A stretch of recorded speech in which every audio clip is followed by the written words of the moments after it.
История, культура, археология. Международная школа-конференция собрала в Согу молодых ученых со всего юга России, Южной Осетии и других стран.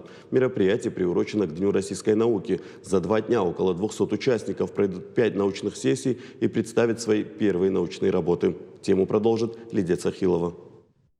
В последнее время потребность такого рода изданий, совмещающих популярный энциклопедический принцип со строго научными комментариями, заметно возрастает. Доклад об энциклопедии осетинской нартиады от ее автора, доктора исторических наук Людвига Чебирова. Совсем скоро выйдет 3-й том. Международная школа-конференция «Кавказ» в его прошлом и настоящем собрала около 200 участников. На пленарном заседании молодые ученые, аспиранты, студенты и школьники. Для них участие в школе-конференции – серьезный шаг в научный мир. Школа-конференция молодых ученых, она направлена, конечно же, на наших молодых, на наших младших, на тех, кто делает первые шаги на этом научном поприще, на тех, кто только пытается сейчас найти ту тему научную, в которой он будет работать.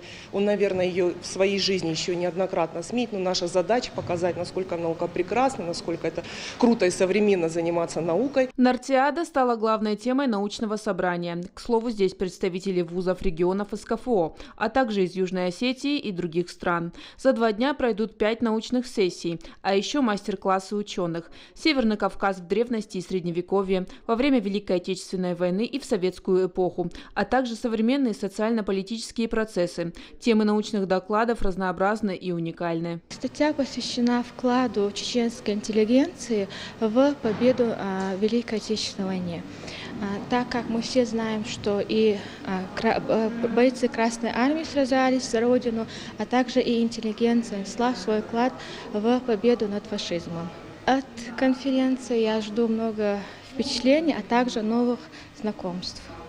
Ну и практику, естественно. Наши ребята представят свои работы и как раз-таки под руководством ученых, состоявшихся, докторов наук, профессоров, и просто уже специалистов с большим опытом, они будут как раз-таки выравнивать, так скажем, и свои темы, и понимать все то, что им нужно исправить и как нужно работать в дальнейшем. То есть это на самом деле школа, где учат, где проводят мастер-классы, где молодые люди получают бесценный опыт. Пробы научного пера молодых ученых будут опубликованы в периодических изданиях СУИКСИ. Зимняя школа-конференция, которая проходит с 2017 года, часть празднования Дня российской науки.